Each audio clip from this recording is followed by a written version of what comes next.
And have you always done this kind of thing? No.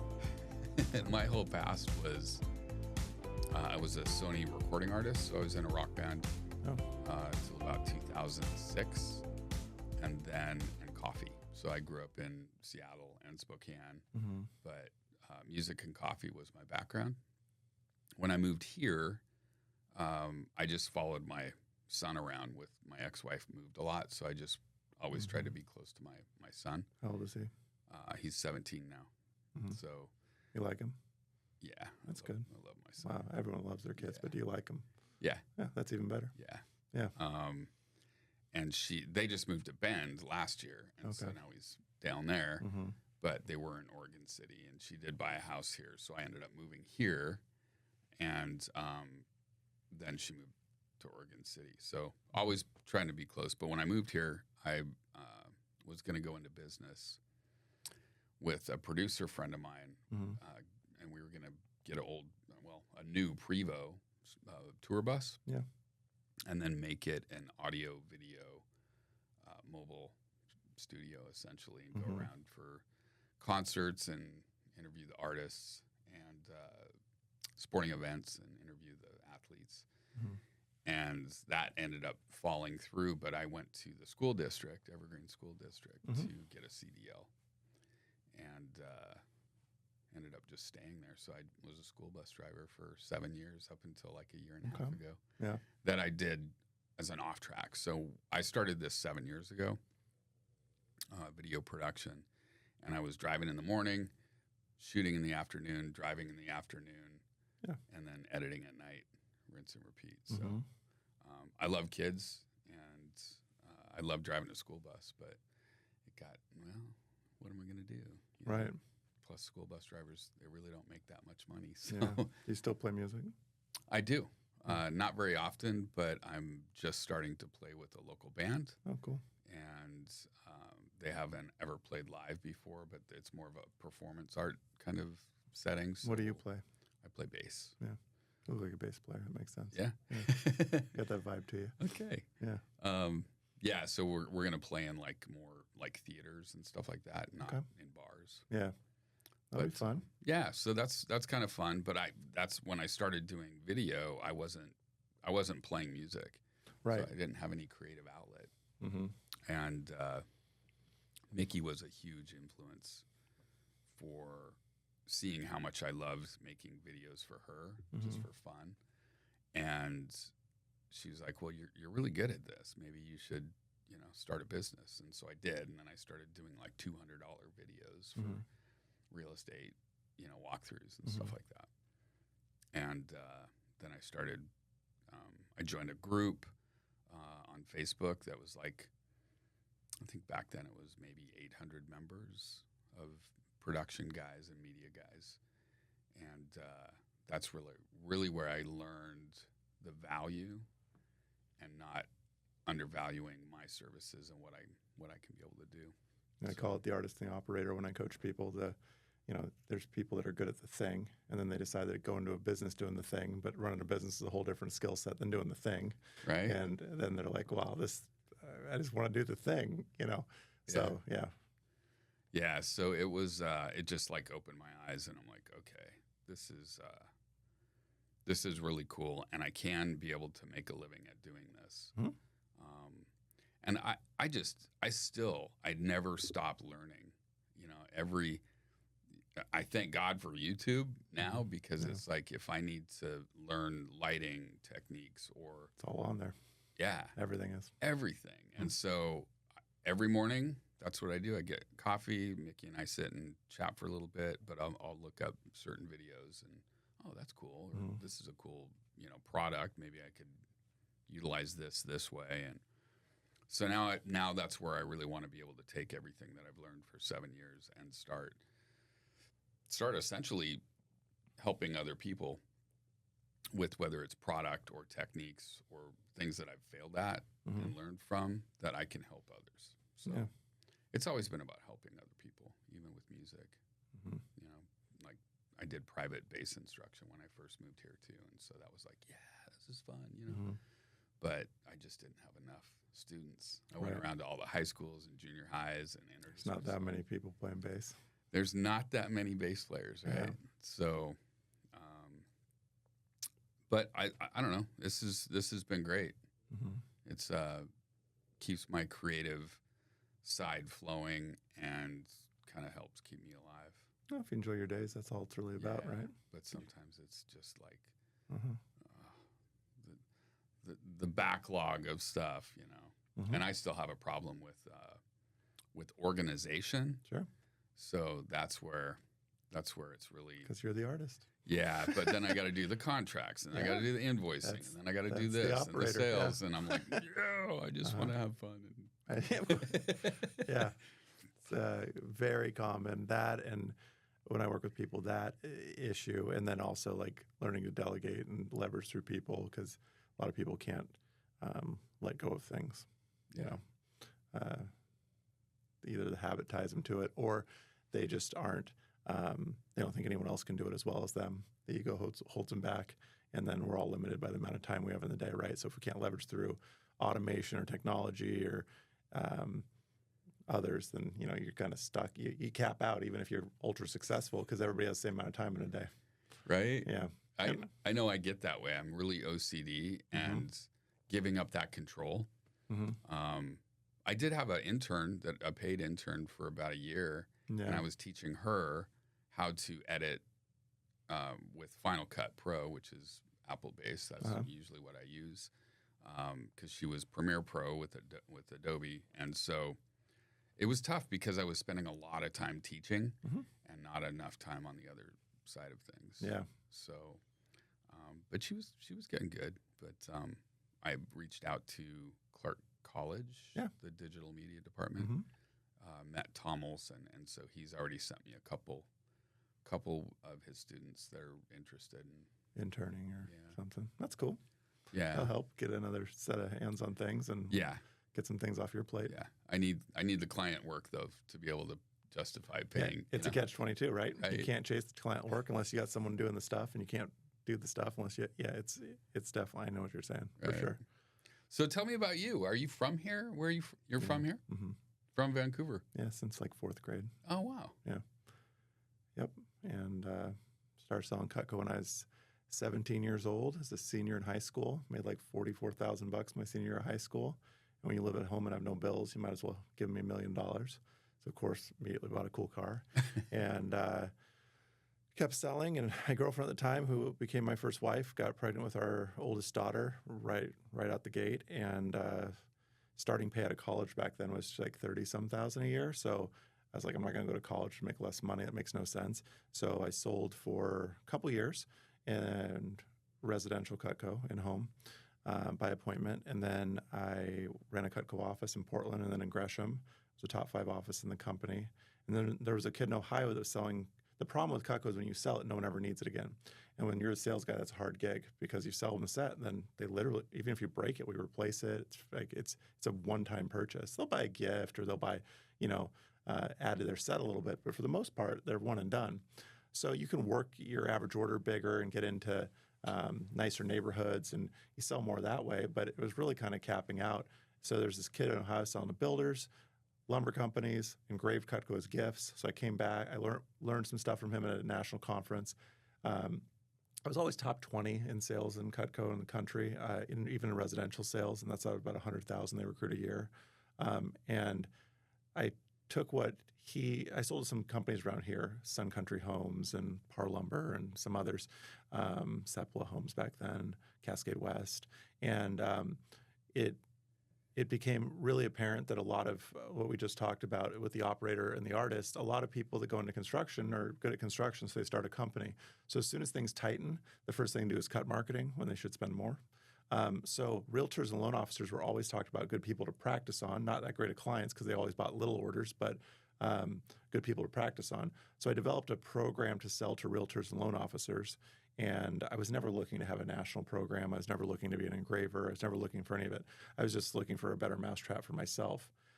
So I developed a program, how to sell to realtors and loan officers efficiently, modeled loosely after how home warranty companies sell, and started doing that. And my second full year doing that, I sold almost 50% more than the number 2 rep in the company. Wow. So I was number 2. I was number 2 the year before, and then the next year I was number 1, but by a huge margin. So as soon as I did that, everybody's like, the other reps, they're reaching out, the top reps, because the top reps are a smallish community, 500 to 1,000 reps that really do this year round. And they reached out, they're like, what are you doing? I was like, well, and I started answering questions, and I was like, I really need to put together like a training program and sell it to the reps. So I went to Radio Shack, bought a voice recorder, one take, recorded everything I was doing, put some scripts together, had some CDs burned, and I had 70 or 80 kits pre-sold at like $400 a piece. And right before I shipped them, Cutco got a hold of me and said, hey, we really like what you're doing, but why don't you just hold off on shipping those? Because we might want to do like a partnership or something. Maybe we can make this better if we work together. And I said, yeah, whatever. So they set out the head of marketing here. Cutco's American-made product, upstate New York. We also own K-Bar. They have about 600 to 1,000 employees at the factory where they make everything. Little town, 10,000 people, 1,000 work for us. And so they sent out the head of marketing, spent a couple days with me. I flew out there, spent a couple days with them, and we started with a real light partnership. Hey, give us some material, answer some questions, and we'll see. And at the same time, they made a strategic move to change the way they paid people on engraved orders, because engraving at that time especially was very labor intensive. Cutco's a union shop. Everybody's really highly paid. And to engrave a knife would take a long time. It was mechanical engraving would take 8 to 9 minutes for a bigger knife. So they made a strategic plan to reduce the pay for people that engraved with Cutco. Now, at that time, you could engrave with you could find a trophy engraver, you could find whatever. So I said, I'm not interested in a pay cut. So I'm going to have my stepdad retire from American Steel. We bought one engraving machine. He was going to do just my stuff in his garage. So Cutco would send us the orders, he'd engrave it, and then I'd go and deliver it. And how many pieces would that be? I was selling on $300,000 a year back then. So, I mean, he was working like 6 or 7 hours a day engraving. Wow. And then as the program started scaling and it started, like other reps started with it, it started taking off. And because it was just a better mousetrap. I mean, my clients reordered, no one else's did. That was the gist of it. We'd sell almost 6 months supply of gifts. They'd give them out and then they'd reorder. But it wasn't all the time involved as the reorder, right? And you're still doing your new meetings every week. And we go out and we speak to real estate office meetings, and then we pitch, and then we only follow up with people that are interested. So everyone you're sitting down with, we're just putting orders together, and we started engraving for other reps, and it got to like 4 engraving machines and 9 employees in his garage, and he's like, I didn't sign up for this, get me out. So I bought him out and moved it over on Minnehaha, and since it's grown, I think. I don't remember how many years ago, but at some point there were enough other engravers that were trying to compete with me, and I was running the program for the company. And I talked to them, and I went to them. It's like they all need to go away. I'm not going to compete to scale something for other people. You can only make money at this scale, and if we are going to risk the quality and risk the customer service and all of these things, like that's not how we want to represent ourselves. Cutco's an expensive product. It's a premium product. We want to be best in class, and I don't want to compete with people who have nothing to do with Cutco. They said, okay. So they eliminated all competition. It's just me and them. They moved their pay rate back to the same. And I'd say we probably do 70 to 80% of the engraving, and Cutco does 20 or 30%. They do all the residential engraving. Like if someone buys a set of knives and a fishing knife for their dad and puts Happy Father's Day on it, we don't do any of that stuff. We just do business gifts and realtor gifts. And then after it was called Cutco Closing Gifts, and that became the largest closing gift company in the world. I had probably 300 or 400 sales reps altogether that were selling those type of things. That you managed? Yeah, through regional trainers and national trainers and whatnot. And out of those, probably like 100 and some that were really doing it. And then a year and a half ago, we merged the Cutco Closing Gift side with the Cutco Business Gift side, and now it's just called Cutco Gifting. So my job's really split 3 ways. I oversee strategy and the program for North America, and everything to do with that. I work with headquarters and my group and whatnot. And then I own the engraving company separate, where we do all the engraving here locally in Vancouver. We engrave, just for Cutco? Just for Cutco. We engrave we're the 7th largest engraving company in the country at all, but all we engrave is Cutco. We engrave somewhere between 1,000 and 1,500 knives a day.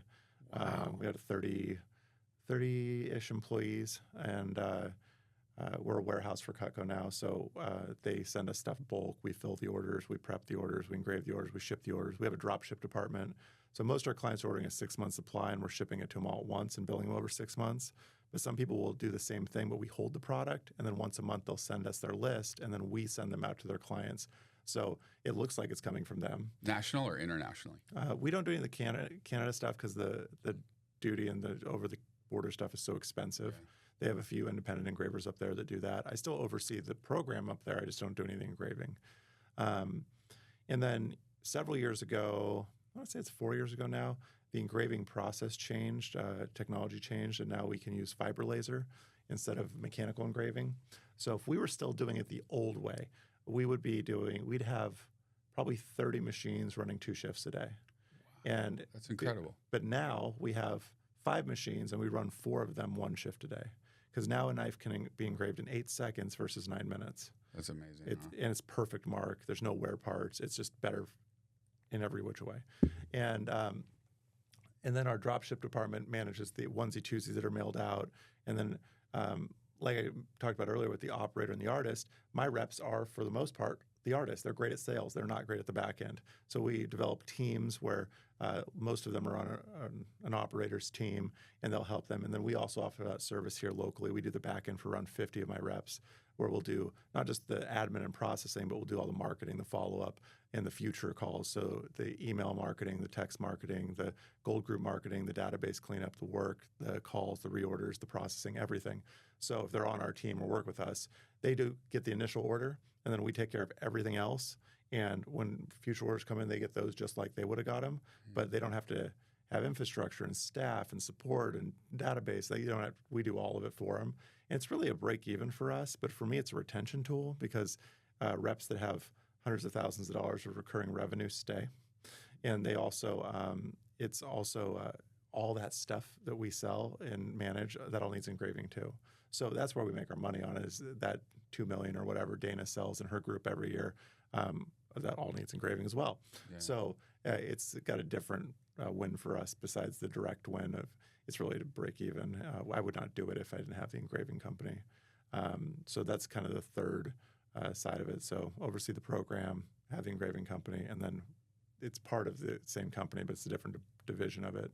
But my average senior staffer's been with me for 9 years. So they run the company. I work on the business, not in the business. Yeah. So I work less than 10 hours a week doing things, but it's mostly I get paid to think. So point the boat in the good direction, come up with strategy. I go and work, especially in engraving and in the field a little bit for refinement purposes because they're following process that I've built, but things change, time change and whatnot, and they're not paid to figure out a better way to do things, nor do I want them to.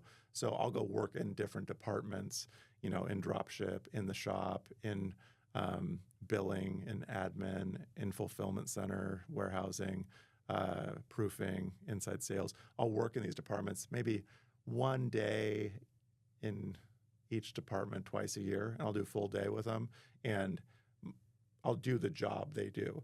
And then we'll find all kinds of things that can be better, can be refined. I remember when the president of Cutco came out and toured at some point, and he's like, how did you figure out how to do all of this?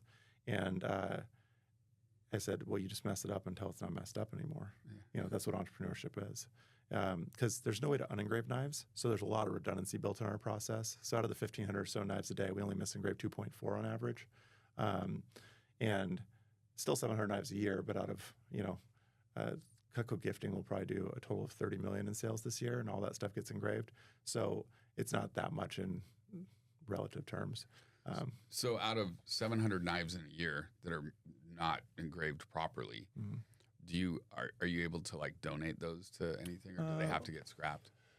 We do a lot of things. So some people come in and just buy misengraved stuff at a discount. We give employees knives at Christmas time, and they get to pick a misengraved knife every year. Cutco, we have a co-op agreement with them where we'll send some back to them, and they'll destroy them and replace them with blank ones for us. Okay. and then some we donate to local causes. It just kind of depends. Yeah. I give away a lot of stuff too. Yeah. Well, I see that. It's Yeah. like I think every meeting you give somebody a knife. So yeah, and admin and that department runs all of that. But yeah, so I've been with them 27 years. The Cutco closing gift thing has done like $250 million in sales since I come up with it in total revenue. And then Cutco Gifting. Cutco's always had a business gift division, and why Cutco closing gifts was always why it was so big in comparison is it's a very Toll House recipe of how to run your business. There's a lot of like randomness to the business gift side because there's so many different types of businesses and it's given so many different ways. And people always ask like, well, why realtors and lenders? And the reality is they meet in groups consistently. If I could get in front of a group of 30 plumbing companies once a week, every week in my market, that would work the same. But realtors are everywhere. It's 1% of the population. Loan officers are 0.5%, and closing gifts are expected, and they all give something. And why this has been why this resonates so well with them is our main selling points are like, how many gifts can you give someone they'll use every day? They'll have it for the rest of their life. Every time they use it, they'll think of you. There's a built-in tax advantage. So when you give a gift, the IRS says you can write $25 as a gift. But because our stuff is branded, most IRS agents and audits and things see that it falls under advertising. So we always put an asterisk, say check with your accountant. Sure. But 99% of the time it holds up fine because it is permanent, it is branded, it is advertising. And then what most top people like about it is having a non-perishable gift that's easy to store and having a system in place. Because if you're a realtor and you're out doing 4 or 5 deals a month, you're a big producer. Let me say this. The way people give gifts, you're never taught how to give a business gift properly. Most people give a business gift like they give a personal gift. It's called gesture gifting. And the way you learn to give a gift is somebody gave you a gift at some point and you realize that was the way gifts were given and that's the way you give gifts. So when you go and buy, let's say, your son something for Christmas or your wife or whatever, chances are you're trying to buy them something that they're going to like. That's the goal. And they like it and it's successful. And what I tell people is people like all gifts in business. If I gave you a gift card, you'd like it. If I gave you a basket, you'd like it. If I gave you Cutco, you'd like it. But I always ask, like, where is it now? And I've used I've used the example in meetings before. So let's say you're James and you're a remodeling company and you did this nice remodeling job or whatnot. There's nothing in there that says who did it. Right. So the kitchen is the nucleus of the home, and that changed over the last 50 years. Kitchens got bigger, great room concepts. They're really nice now. It's where people hang out. So by putting a piece of Cutco in the kitchen that's branded, what that does is, in a natural way, it sparks conversation. So it's out, they have a conversation, and then 6 months later say, hey, who was that guy we were talking about that day?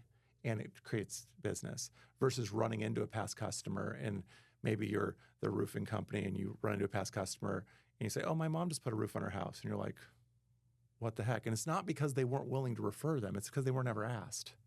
But if it comes up naturally in conversation, then they call up and say, hey, what was that roofing company we were talking about that day at lunch?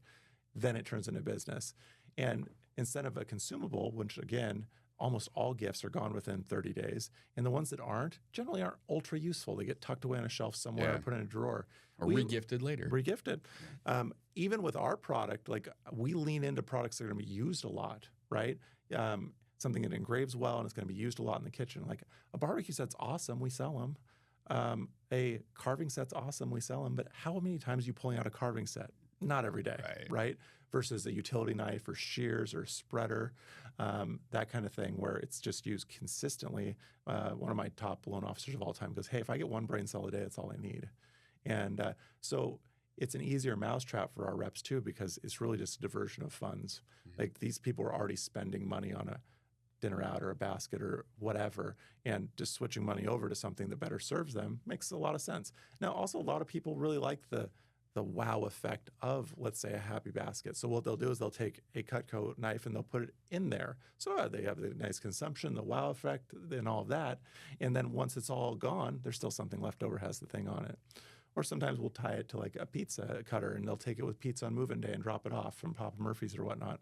So there's a lot of different Are you and angles. Steve like good power partners? I think we could be. Yeah. I bought some baskets for him for some raffle prizes for our company get together that we're going to do at the end of the year because we do a bunch of raffle prizes. I think they will be good for me to. I don't personally work in the field that much, but my reps that do that want to put something in a basket or in a shipment thing, I did my one-to-one with him not too long ago, and I need to get together with Tangi after the busy season's over and kind of come up with some packs that if people want to incorporate Cutco in something, it's an easy add-on, whether we have it at our facility or they have it at theirs or they can pre-order or whatnot. So it could be. Before she owned it, I worked with Robin that owned Happy Baskets in the past. So when I joined and it was Happy Baskets, I didn't know it was sold or whatever. But yeah, it could be. I try to send a lot of referrals to everybody. So I'm sure I'll be able to get them business just like I get everyone else business because there is a lot of gifts that a gesture gift is great. You know, we do a lot of employee gifts, but even on employee gifts, we make it more about the employee than about the company because people know where they work. So maybe on a pocket knife, we'll do like a logo on the blade, and on the handle, we'll put the employee's name, or we'll put handcrafted exclusively for, or whatever. Yeah. So we make it more about the receiver than the giver. In the marketing end of things, and for the realtors and lenders, and you know, we try to make it more about the giver because statistically, they're not going to remember who the realtor is in 5 years, regardless of how good the realtor is and how good at follow-up. It's just not top of mind. So, yeah. Usually I do a lot of research before, you know, one-to-ones or if I'm meeting with a client or whatever. Yep. So and I'm really transparent. Yeah. I have not even looked at your website. Yeah. So it's like I don't know all the things that you offer. Yeah. I just know that they're really amazing because I've seen them for a while. Yep. Have you been involved with a lot of different local networking groups in the past, or is I was a part of I Take the Lead back when I was in the field originally as a part of them for a long time. And definitely Realtor Association, Chamber of Commerce, Building Industry Association, those type of things. Yeah. But I just joined the BIA. Oh, yeah. BIA is great. Yeah. They're a really well-run, old organization, been around forever. Will definitely be good for your business. I mean, those type of folks definitely have a need for video. And yeah. Well, I know like Tracy Dorio. You know Tracy? Yeah. So one of my friends and clients is Jason Hauser. Oh, okay. Yeah. I know Jason well. Yeah. And Hausers are awesome. So, I mean, years ago, Lisa was one of my first clients. Okay. To do a video for Utopia Salon. And then Jason, I just finished a project for him, but I set up a time-lapse camera on their home build. Yeah, cool. Yeah, and so it was every day for a year and a half. And I would go out there like once. First it was, because I'm so OCD, I'd go out there like every week. Are the batteries okay? Right. But I tried to figure out, well, how am I going to get it up there? I don't need to worry about theft because it's out in the middle of nowhere. Nobody's going to drive back there and steal a camera. Right. But I had to get it high enough. And so I bought a Brino construction camera. It was like $650 or something. It came in a cool little housing case. Yeah. Like a 16-pack of AA batteries for, extended life. And then I bought an aluminum flagpole that's like 20 feet. Oh, cool. In 4-foot sections. And so eventually every month I'd go out there and remove the section and kind of pull it down and then check the batteries and download the footage, put it all back together and move it around. And so it was a year and a half. But Jason also has, he belongs to a group that really was about evolving and self-improvement and how to be a better person. I can't remember the name of it right now. But so we incorporated, he wrote a story about his mentor like 14 years ago. Yep. And I mean, do you know all of his stuff? Okay. Yeah. Yeah. So I was in a mastermind group with him. That's what I was talking about, mastermind. I was in a mastermind group with him for like 6 or 7 years. Okay. Yeah. It was called Deep Thinkers. And then there was it's like the varsity group called Deeper Thinkers. And he was in that with us forever. Yeah. But that's where I met him. Okay. He's friends with Matt Ellerding, who's my top client of all time, one of them.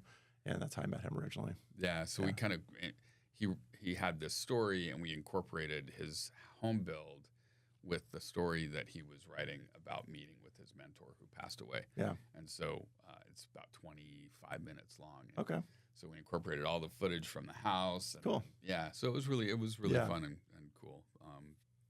But Tracy Dorio, I think he was the president of BIA Yep. a while back. Mm-hmm. Now it's Chuck, I can't remember his last name. But anyway, I just created a video that they'll put out for their new member Monday. And Oh, cool. I thanked BIA at the Okay. end, and it's got footage of Tracy. And Oh, neat. Yeah. Yeah, that's cool. It's pretty fun. Mm-hmm. So 27 years. Mm. And this has been your only job that you worked, or did you ever work any other jobs? I was always doing. I don't want to call it a job because you love what you do, and it's not really a job because you pretty much created. It's just a weird spreader baron job. Your own company. Yeah, it's. I mean, I was always somebody that was out mowing lawns and walking dogs and washing cars and painting house numbers on curbs or whatever. And then my first real job was I worked at Taco Bell in Hazeldale, and I worked there for a year and a half. I helped launch the Orchard store, and then got into Cutco when I was 17 and a half, and then been doing this ever since. That's really cool. Yeah. I mean, dedication and plus your knowledge. It's like being able to create courses and know where to separate and go into the engraving side of things and how to build your business. Yeah, it's a interesting world. It's unique, right? Yeah. And yeah, people talk about staying motivated and these different things, and I don't even think I've ever felt motivated. I don't think that drives me. I think if you have to lean into motivation to be productive, you're eventually going to fail because you're relying on a feeling, right? I'm more interested in what kind of habits can I put in place that are eventually going to scale out to what I want. Mm-hmm. I exercise every day, have forever, and I've never once liked exercise, but it's habitual. So if I don't, I feel it's weird at this point, right? Same thing with all success habits. And I think people are really good at staying as society, we want to stay busy. We wear it as this badge of honor. People think because I'm successful that I'm busy, and I'm not busy because I didn't design it to be busy. I'm productive, and there's a lot of hours being worked on my behalf, Sure. And I'm very profitable. But busy isn't the goal. I think there's people that are not successful at all. They're very busy. Yeah. But it's whether I work or not, Branding Tools is open. Reps are out selling. It's getting yourself uninvolved for me with the day to day because that just never ends. Mm-hmm. But my long-term energy will at some point. You just can't grind forever. But when I run a Cutco office, I worked 70, 80, 90 hours a week for many years. Yeah. And then after that, you work 40, 50 hours a week. Doesn't even feel like you're working. And then after that, and then it's more of for me, when I get up, I just want to do whatever I want any given day. I don't mind work. It doesn't bother me. I enjoy it kinda, but it's work, and that's okay. I like a lot of the people I work with, but I race motorcycles. I want to do that. I want to travel. I want to Street or dirt? Street. Oh, cool. On the track, 25 track days a year. And I love that. I try to pick up a hobby or two every year, something new just to keep myself engaged and learning. I really enjoy the kids. They're big now, but it never occurred to me that I would want them around. I desire to have them around, but they're my favorite people, so I like having them around. How old are your kids? So I have lots of kids, kind of. So me and How do you have kind of lots of kids? Right. So me and my first wife had 3 that we were involved with making. Okay. And then I was married a second time with someone I met in an elites group named Julia, and she's still one of my best friends. And she brought 5 kids with her. So Wow. we had a blended family with 8 for a long time. And she's still my CFO and one of my best friends. We got divorced 5 or 6 years ago.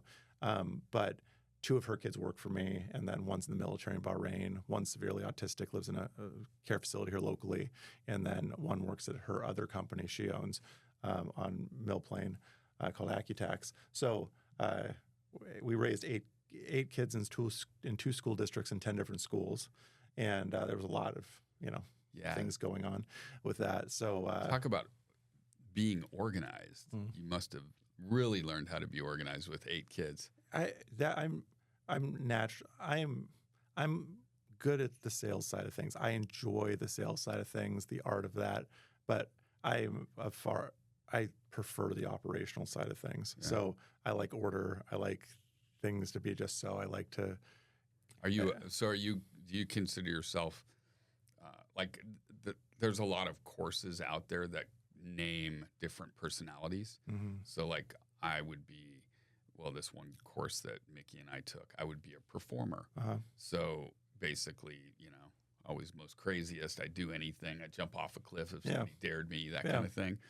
But I can also be very analytical when it comes to like technical stuff, right? Like tech, because I'll get all geeky and I don't want to leave until it works or it's done. Yeah. So blending those two, but like an analyst, would you consider yourself racing motorcycles? That's pretty creative. It is, but it isn't. So I'm risk averse, right? I'm not someone that's interested in crashing, but I've always liked fast cars. I've always had Ferraris and Bentleys and things. And I didn't start riding motorcycles until I was 35. It was one of my new hobbies I thought I was going to try.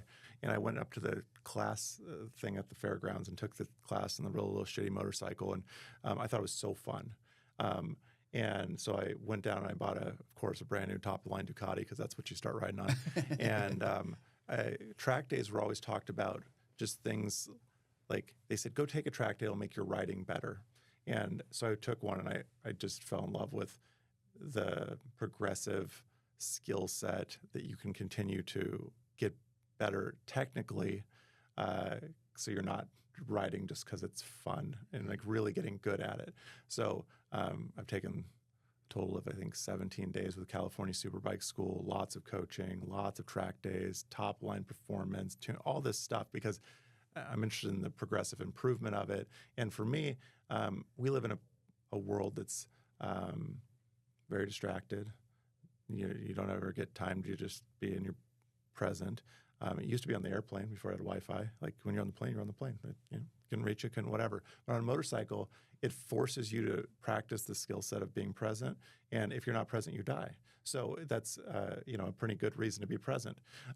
And being fully present and just doing that thing is really good for me in general. Yeah. So that's what I like about it is it's being forced and it's very visceral. You're outside and it's noisy. I love motorcycles. Yeah, I've owned several, but not really a cafe style. It's like I've gone really fast on motorcycles at a young age. Now I have a V-Rod. Oh, cool. Yeah, but it's a 2003, so it's the all chrome looking one. Yeah, very cool. Yeah, it's pretty fun. So Mickey and me got that. Did we get it last year? I think 2 years ago we got that. Yeah, we'll have to go for a ride from this sometime. I probably do 10% of my riding on the street. Yeah. I like the track because for me it eliminates a lot of the danger of riding. Yeah, the chaos. Everybody's going the same direction. There's no cars. There's no gravel. There's paramedics on scene. That's a plus. Yeah, I wear full gear with an airbag jacket and top of the line everything. But it's also really fun to go fast and put your knee down and just rip. Yeah. One of the top tracks in the country is up just outside of Shelton called The Ridge. Okay. And Pierre is okay. It's not the greatest track. It's kind of boring. You go really fast down the straightaway because it's long, but like that's where you're resting. But The Ridge is very good. I ride in Vegas a lot. California, there's a few tracks I ride at. I'm riding at more because my littlest daughter's in school at Cal State Long Beach. Awesome. So there's a track just 2 hours outside of LA that I've done a superbike school at. I'll do another one there in March. Do you ship your bike or do you have several? I have 6 bikes, but I don't ship bikes anywhere. When you take superbike school, you ride theirs, which is a BMW 1000 RR. And I ride leader bikes anyways. I have an Aprilia RSV4 and a Panigale 959, but my track bike's an RSV4, which is a 200 horsepower, 400 pound just rocket ship. It's equally trying to kill you with the engine and save you with the tech. So it's when I first started doing video production, Mickey and I were having sushi with our boys, and sitting next to us were these 2 guys that were just talking about film and the crews and how their shoot day went, and they work on a lot of TV like Grimm. They work on Grimm and stuff, and I was kind of like Right. Hey, what's your name? You know, and I'm still really good friends with, his name's Gabe Twig. Okay. And he races. Okay. And, but amazing guy. In fact, I just called him about this thing that, proposal that I put together for New York, but I call him up for advice. And, so I've always wanted to kind of go into the racing, but I've always been like, I broke my back 3 places in 2007. And so that really put a damper on a lot of things that I do. Right. No golfing. Right. No skiing. No, Well, I tell everyone, even if you never intend on like racing, because I don't race. I ride mid group in the fast group, which is fast for sure. But even if you never intend to do any of that, go do a track day in general. Take your bike. They'll put you in the slow group. There's lots of coaching. I learned more in my first track day than my first 5 years of riding.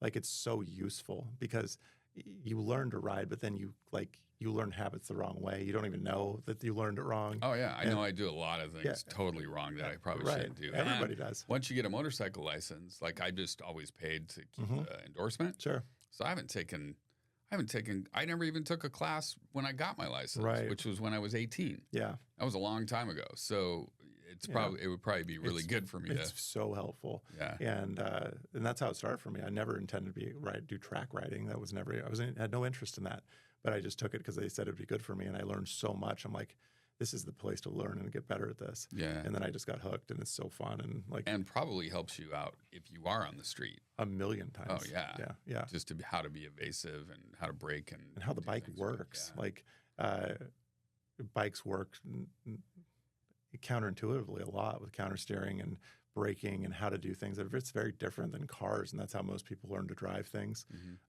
Or very different than dirt bikes too. If you've done dirt bikes with contact patch and slipping and tires and just all the different things. And it's nice because it's always one of those things that you can always get better. And I like that about it. There's always improvements to make and things to work on. And, at Superbike school, there's hundreds of drills they'll put you through, and they teach people all the way from MotoGP riders to riders that have done 2,000 miles and have never been on the track before, and everyone in between. And they can customize their curriculum for that, which is nice because it's fun. It's fun to get better at things by people that are way better than you at them. Yeah. Right. So let me ask you this: with car collecting, motorcycles. So because I learned how to drive on a stick. Yeah. And I always thought, every kid should learn how to drive a stick, even though they're kind of becoming rare unless you like old classic cars or something like that. But I would love to, teach my kid how to drive a stick, which is scary as hell to even think of because, he's just going to grind the crap out of the gears. Yeah. But I think every student of driving, 16 years old, 15, should learn how to drive a stick. Did you teach your kids how to drive a stick? So the littlest one, we've done some lessons on a stick, but the older kids, no. Yeah. But the oldest one, she wants to, but we haven't yet. But I prefer a stick shift if it's possible. Like some cars, like the Ferraris I've had have been F1 car, F1 transmission, so it's a stick shift but with no pedal. Like you shift with the paddles is the only option. Okay. And it's not like the little ones. There's no clutch. The clutch is automatic, right? But the shifting isn't. And then, but I do, like, one of my favorite cars to drive. I have a E39 M5, which is the first M car BMW that had a V8. And it's like the first sleeper. So it's a 6-speed, and it's just so fun to drive. It just rips. And the only car I've ever bought new in my entire life was an Infiniti G35, and I drove that in the field when I sold Cutco for a long time. So it's got 340,000 miles on it. It still looks brand new. Everything's been replaced, including the motor. And that's the car. It's like a family member. It's not worth selling. Leave it at the airport and stuff. But that's the car I teach the kids to drive on. And then I do have a little E30 BMW that's also a stick, a little convertible that gets tucked up on a lift in the wintertime. But I think all the other cars are automatics because there was another option. But I do prefer a stick. In the States, it's only 13% of people. Yeah, it's really low now. Versus in Europe, it's almost 90-some%. Yeah. Yeah, when we went to Norway last year, my mother was born and raised there, and so I have family there. And one of my cousins let me use his BMW that was a stick. Yeah. And he's like, "Do you guys anybody know how to drive a stick?" And I'm like, "Of course." Yeah. Yeah. So we were able to use his car there in Norway when he left for like a week or whatever. So it's just things like that. You never know what's going to pop up. Right. And if nobody knew how to drive a stick, Yeah, it's bust. I think people are also interested in like some people driving is a utilitarian thing. Like it's just getting around, and they don't care. And the easier you can make it, the better. If the car can drive itself, the better. For me, like driving is fun. Like I like driving. I do too. So I like everything about it. So stick shift is like it feels like you're driving more than if you're driving an automatic. So that's what I like about it. And you get to choose where you're shifting and feather the clutch and these different things. And then that translates really well to motorcycles because I mean my sports bikes are you still use the clutch a little bit, but they have slipper clutches and blippers because it shifts so much faster when you're ripping. But riding around on the streets and stuff, learning the clutch and doing the thing, I think it's good for sure. Yeah, definitely. Yeah, we'll have to go riding sometime. For sure. That's Love really it. Cool. Yeah. I was going to ask you something else, and now I guess we'll just have to wait for our next one. Yeah. I'll try to remember what I was going to ask you. But are we doing a Christmas party at your house? We are. That's so cool. Yeah. And when is that? It's January 16th or whatever that Friday is, 16th or 17th. Okay. Yeah. Cool. Yeah, it'll be good. I live across town, Philida. Where do you guys live? We're up on the east side. Okay. Of, like 18th by Evergreen High School. Okay, sure. Yeah. So I loved your Christmas sweater. Oh, yes. It's undefeated. The Cutco. Are you a Total Recall? Have you seen Total Recall? I have seen it, but that sweater was bought off of in eBay for an ugly sweater contest I was in for like 10 years ago. Okay. And I look like this story's great. So I went to, it was at my inside sales gals at the time's house at Battleground. And I had my first Ferrari, which is a 355 convertible. I was excited to drive it, and the weather was clear, but it was wintertime. So I drove there, that thing, it does more than it was doing that day too. If you put another battery in it, it will sing and shake and all this nonsense. So I went to the thing, had the party, and it was fun. And then I'm leaving, and in Battleground, on one side of the stoplight, it's 25, on the other side, it's 40. But it's night, and it was pouring rain. It started raining once I got there. And I got pulled over by Battleground Police Department, and he comes up to the car, and I roll down the window, and I'm in this Ferrari. With the pouring sweater. rain. The sweater's singing and shaking. And he's like, "How much have you had to drink tonight?" I'm like, "Nothing. I didn't." He's like, "Sir, you are in a Ferrari in the pouring rain, and look, just stop. Just how much?" I'm like, "No, really." The ugliest sweater I've ever seen. Yes, absolutely. So several of my kids have taken that sweater to different things. That sweater is unbeatable. Like it's a ridiculous thing. Yeah. It's like, ironically, we were just at my sister's for Thanksgiving in Seattle, and her and I have always used Total Recall references from the movie because I think it came out in 1990, I think, or something. So it's like the Cutco part was like, Cutco, free your mind. And so when I first saw your sweater, I'm like, it's Cutco. Yeah. That's awesome. Well, Tony Carlston. Correct. With Cutco Gifting. Amazing one-to-one. So nice to learn more about you. Here's your gift. Check it out. Oh, look at that. I get a gift. Of course. You can't meet with the gift guy and not get a gift. Man. Okay. Let's The top flips up, yep. Do it from the side if you can't get in there. Yeah, okay. Look at that. And it's like, what color is that? It's almost Ferrari. Yeah, it's red for sure. And look at that. That's beautiful. You seemed fun, so I did a red one. Oh, look at that. What's it say on there? Thanks for spreading the word and your company name. Oh, man. That's amazing. Yeah. Thanks for spreading the word, Triple M Productions. Yeah. That's amazing. And that's the sandwich. It's not a shaver. Yeah, be careful. It's just a sharp. So it's the bottom of that's a knife edge. So that's scoop, spread, and cuts for sandwiches, bagels, toast, that kind of thing. Get down to the bottom of a jar and then cut your sandwich in half or slice tomato. Oh, that's great. Very handy tool. Avocados and all kinds of stuff. But it's very sharp. So if you ice a cake or something, don't lick it. Okay. Yeah, it would be bad. No, that's awesome. I don't even have anything like this. Yeah, it's a unique piece to Cutco. And you'll use it a lot if you start using it, especially for sandwiches and burgers and stuff. For schmears. That's for schmears. That's right. Schmears. That's great. Thank you so much. Yeah, you're welcome. I wish now. See, I don't have anything for you, Tony. Maybe I'll find you a better ugly sweater. There you go. This studio is the gift today. We're doing your thing here. Right. Yeah. Cool. So, yeah. Well, thank you so much, Yeah. and have a great rest of your Friday and week.